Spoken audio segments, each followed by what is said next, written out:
Hello दोस्तों, आपका UGC net Hindi में आपका स्वागत है। आज आपको हम हिंदी नेट के बारे में बताते हैं। हिंदी नेट की हमारा जो पहला चैप्टर है, जो हिंदी भाषा का उद्भव और विकास, वहां से हम शुरू करते हैं। हिंदी भाषा का उद्भव व विकास।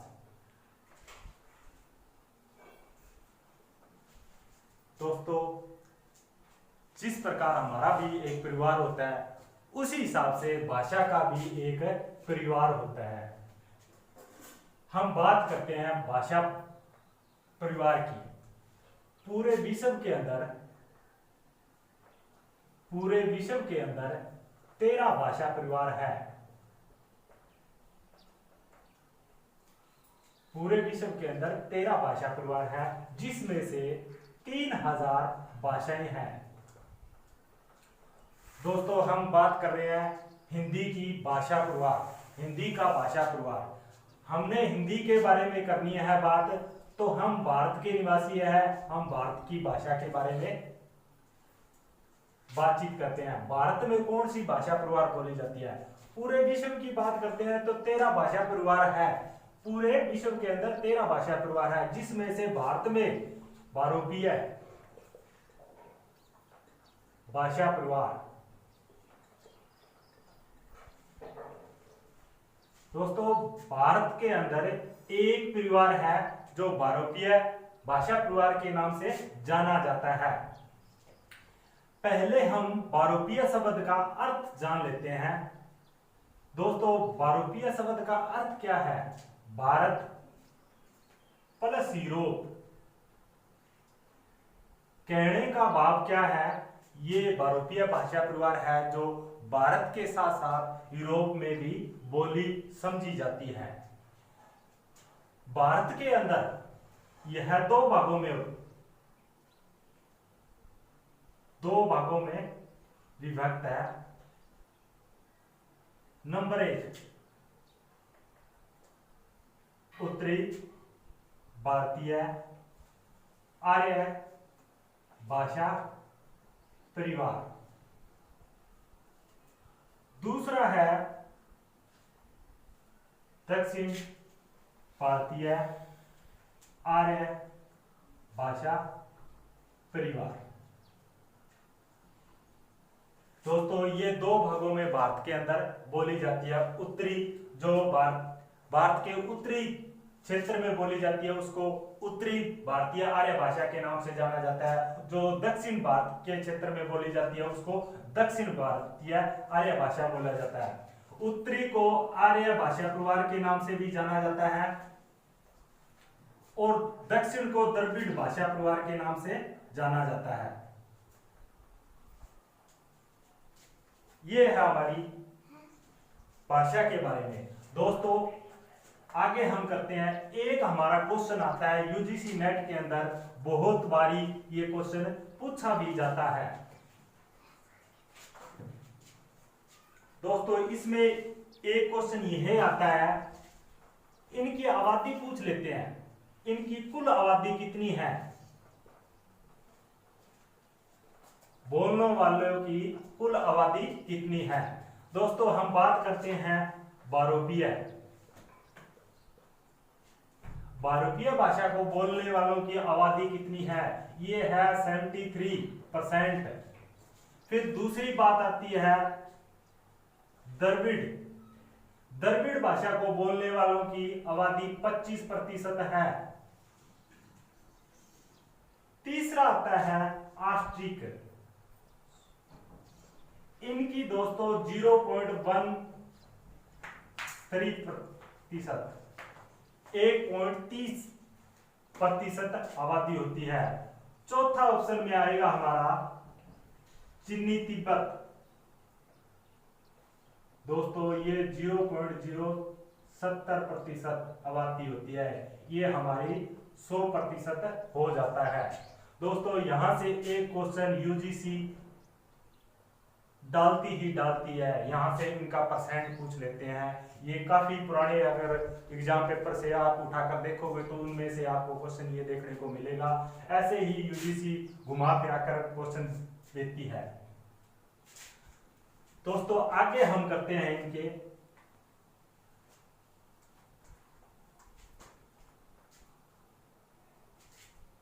हम आगे करते हैं उत्तरी भारतीय आर्य भाषा परिवार। दोस्तों उत्तरी जो भारतीय आर्य भाषा परिवार है उसको तीन भागों में विभक्त किया गया है। वो कौन कौन से हैं? नंबर 1 प्राचीन भारतीय या आर्य। एक ही नाम है दोस्तों, या भारतीय कर दो चाहे आर्य कर दो। प्राचीन कालीन भी कर सकते हैं, प्राचीन आर्य भाषा परिवार भी कर सकते हैं। परिवार दूसरा है दोस्तों मध्य कालीन आर्य भाषा परिवार। तीसरा है दोस्तों आधुनिक कालीन आर्य भाषा परिवार। दोस्तों इन तीनों भागों में बांटी गई है। उत्तरी भारतीय आर्य भाषा परिवार है जो तीन भागों में बांटी जाती है। हम एक एक करके करते हैं। हम प्राचीन की बात करते हैं। सबसे पहले हम प्राचीन की बात करते हैं। दोस्तों इनका टाइम भी करते हैं। इनका टाइम क्या था? जो प्राचीन का टाइम था वो मैं यहां इस साइड लिख रहा हूं दोस्तों। ये 1500 ईसा पूर्व से लेकर 500 ईसा पूर्व तक की बात है। दोस्तों ये 500 ईस्वी से लेकर के 1500 ईस्वी से लेकर के 500 ईस्वी तक है इसका जो टाइम है। प्राचीन काल के अंदर भाषा कौन सी थी? संस्कृत थी। संस्कृत है जो हमारी प्राचीन भाषा है। इस टाइम में प्राचीन के अंदर क्या हुआ था? वेदों की रचना हुई थी। 4 वेद आए थे। हमारे हिंदू धर्म के अंदर 4 वेद है। इन वेदों का निर्माण हुआ था। इसलिए वेदों के निर्माण से ही संस्कृत को वैदिक संस्कृत कहा जाता है। दोस्तों वैदिक संस्कृत के नाम से जाना जाता है। वैदिक संस्कृत का मतलब क्या होगा? उस टाइम में वेदों की रचना हुई थी। 4 वेद है हमारे। वेद कौन कौन से है दोस्तों? ऋग्वेद, साम्यवेद, यजुर्वेद और अर्थवेद। ये हमारे 4 वेद है दोस्तों। और क्या रचना हुई थी? उसके बाद में हमारे उपनिषद आए थे, फिर पुराण आए थे। इन तीनों की रचना हुई थी। उपनिषदों की संख्या दोस्तों 108 है। पुराणों की संख्या 18 मानी जाती है। दोस्तों जब वैदिक संस्कृत चल रही थी, ये हमारी ऋषि मुनियों की भाषा थी। ये भाषा हमारे ऋषि मुनियों की भाषा थी। कहने का भाव क्या है? कहने का भाव ये है उस टाइम में ऋषि मुनि ही शिक्षित थे। पढ़े लिखों की भाषा वैदिक संस्कृत थी, तो आम जन की भाषा कैसी रही होगी उस टाइम के अंदर दोस्तों? लौकिक संस्कृत का मतलब क्या हो गया दोस्तों? लोगों द्वारा बोले जाने वाली भाषा कौन सी थी? उस टाइम में आम जो लोग थे वो लौकिक संस्कृत बोलते थे। लौकिक संस्कृत के अंदर साहित्य कौन सा रचा गया था उस टाइम के दोस्तों? रामायण और महाभारत। रामायण और महाभारत जो पूरे विश्व के अंदर प्राचीन ग्रंथों में सबसे बड़े माने गए हैं। दोस्तों ये है हमारा प्राचीन काल आर्य भाषा परिवार के बारे में। अब हम बात करते हैं मध्यकालीन आर्य भाषा परिवार के बारे में। दोस्तों, मैं आशा करता हूं हमारे बताए गए जिस हिसाब से मैं आपको समझाने की कोशिश कर रहा हूं, मुझे लग रहा है आपको समझ आ रहा होगा। दोस्तों, अब हम बात करते हैं मध्यकालीन आर्य भाषा परिवार।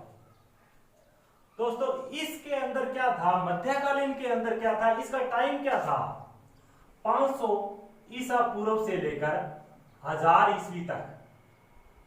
दोस्तों, इसका टाइम 500 ईस्वी से लेकर के 1000 ईस्वी तक माना जाता है। इसमें भाषा 3 आ गई थी जी। पहली भाषा कौन सी थी, हमारी पाली भाषा आ चुकी थी जी, पाली।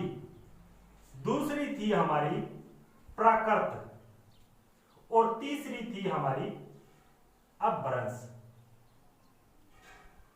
दोस्तों, ये हमारी भाषा आ चुकी थी। हम बात करते हैं पाली की। पाली को बुद्ध वचन के नाम से जानी जाती है। इसका दूसरा नाम भी पूछ लेते हैं तो बुद्ध वचन कौन सी भाषा के बारे में कहा गया है, तो पाली भाषा के बारे में कहा गया है। बुद्ध वचन बौद्ध धर्म की भाषा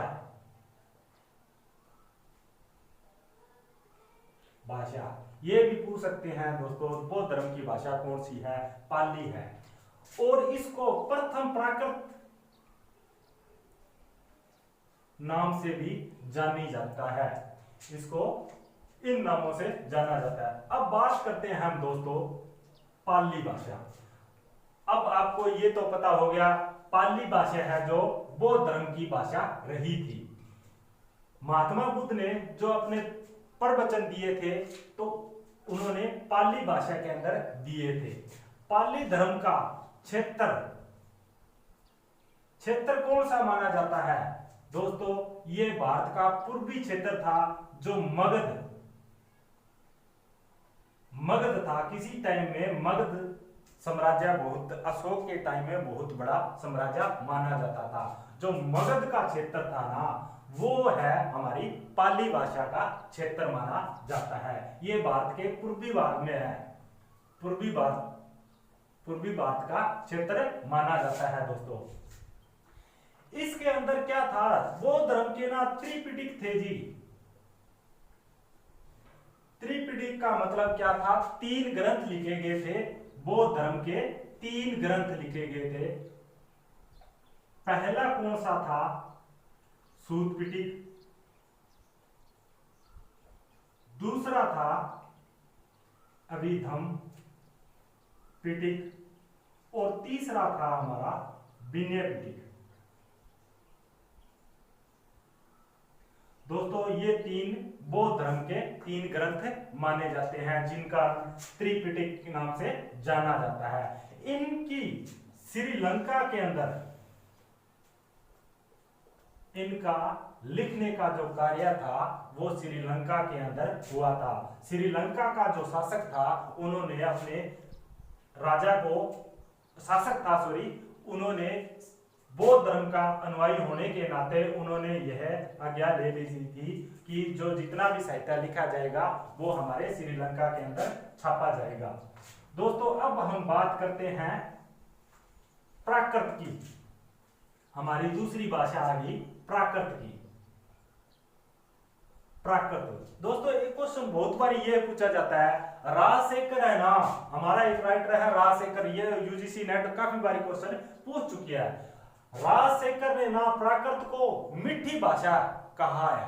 दोस्तों, ये बहुत बारी क्वेश्चन पूछ चुके हैं। राजशेखर ने प्राकृत को मीठी भाषा कहा है। दोस्तों, ये अपनी कॉपी में नोट कर लेना, ये यूजीसी नेट बहुत बारी क्वेश्चन पूछ चुकी है। दोस्तों, प्राकृत का क्षेत्र पूछते हैं। क्षेत्र भारत का पश्चिमी क्षेत्र कौन सा है दोस्तों, गुजरात। जो गुजरात है जो प्राकृत का क्षेत्र माना जाता है।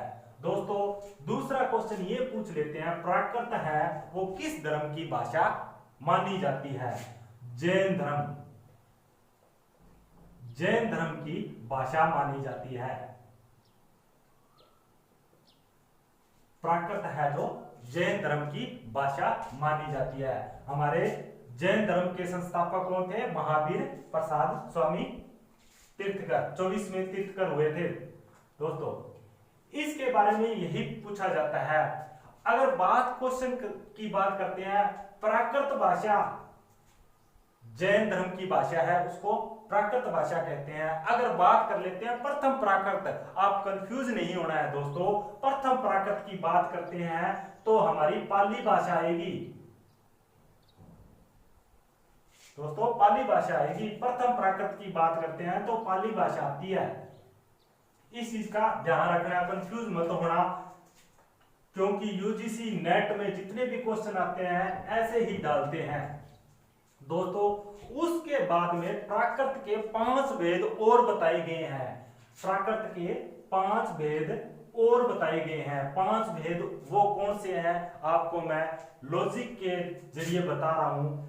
SPMAM, सुपरमैन, मैं लिख रहा हूं SPMAM, सुपरमैन के सूत्र मैंने ट्रिक बताया है आपको। इससे आपको मैं बताता हूं, इसका मतलब है सौर श्रेणी, सौर श्रेणी प्राकृत। दूसरा है दोस्तों पैसाची प्राकृत। तीसरा है दोस्तों महाराष्ट्री। चौथा है दोस्तों अर्धमागधी और मागधी। ये प्राकृत के 5 भेद माने जाते हैं दोस्तों। इसके बाद में हमारा आता है अपभ्रंश।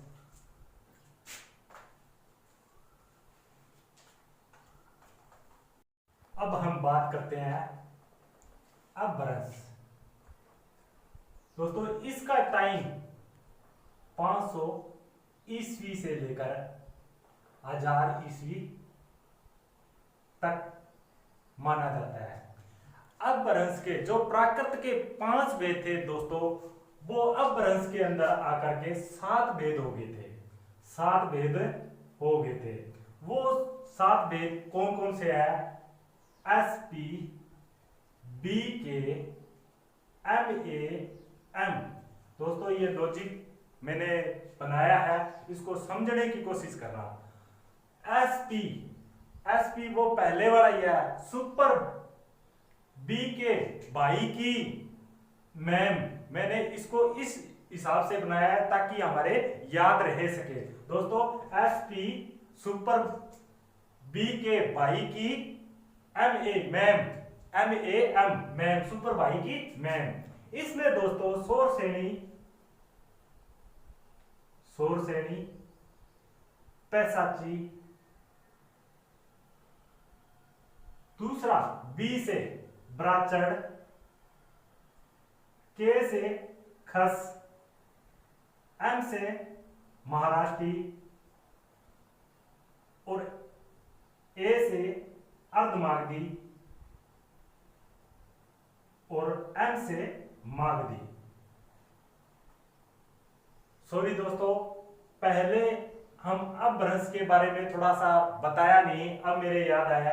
अपभ्रंश शब्द का अर्थ बहुत बारी हमारे यूजीसी नेट के अंदर क्वेश्चन पूछ चुके हैं। अपभ्रंश को क्या कहा जाता है? अपभ्रंश का अर्थ क्या है? अपभ्रंश का अर्थ है बिगड़ा हुआ या फिर गिरा हुआ। गिरा हुआ। दोस्तों ये यूजीसी नेट ऐसे ही क्वेश्चन पूछती है, घुमा फिरा कर पूछती है और सीधे क्वेश्चन पूछे जाते हैं। अगर क्वेश्चन अपभ्रंश के बारे में पूछेंगे तो ऐसे ही क्वेश्चन पूछे जाएंगे। बिगड़ा हुआ किसको माना जाता है? अपभ्रंश को क्या नाम से माना जाता है? अपभ्रंश का क्या अर्थ है? दोस्तों ऐसे ही क्वेश्चन के अंदर, ऑप्शन के अंदर ये ही ऑप्शन में आएगा, बिगड़ा हुआ या गिरा हुआ, ये अपभ्रंश का अर्थ है दोस्तों इसका जो टाइम है 500 ईस्वी से लेकर 1000 ईस्वी तक का माना जाता है।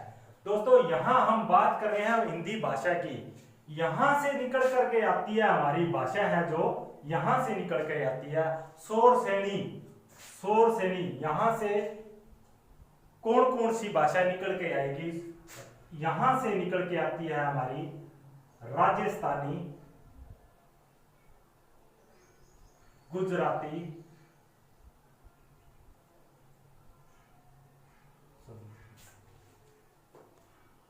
यहां बात करते हैं हम, यहां से निकलती है पश्चिमी हिंदी, दूसरी निकलती है राजस्थानी और तीसरी भाषा निकलती है नेपाली। ये तीन भाषाएं इस सौर श्रेणी से निकलती है। पैसाची की बात करते हैं, पैसाची से पै जोड़ देना दोस्तों, यहां से पंजाबी और लहंदा, ये दो भाषा निकलती है। बराचड़ से सिंधी भाषा निकलती है और खस से पहाड़ी निकलती है और महाराष्ट्री से मराठी निकलती है और अर्धमागधी से पूर्वी हिंदी निकलती है। और मागधी से दोस्तों यहां मैं एक छोटा सा और लॉजिक बता देता हूं, BABU दोस्तों, तृतीय दोस्तों पूर्वी हिंदी। मागधी से दोस्तों मैं एक छोटा सा ट्रिक बताता हूं, BABU बाबू का अर्थ समझने की कोशिश करना। B से बिहारी, A से असमिया, B से बांग्ला और U से उड़िया। ये बाबू नाम से मैंने ये लॉजिक बताया है दोस्तों। इसमें ये चार भाषा निकलती है, B से बिहारी, फिर A से असमिया, फिर B से बांग्ला और U से उड़िया, ये भाषा निकल कर आती है। अब दोस्तों हम अगले हमारे वीडियो के अंदर आपको और आगे की जो प्रक्रिया है वो बताएंगे। दोस्तों प्लीज हमारे चैनल को लाइक और शेयर करना आपको अच्छा लगे तो। Thank you.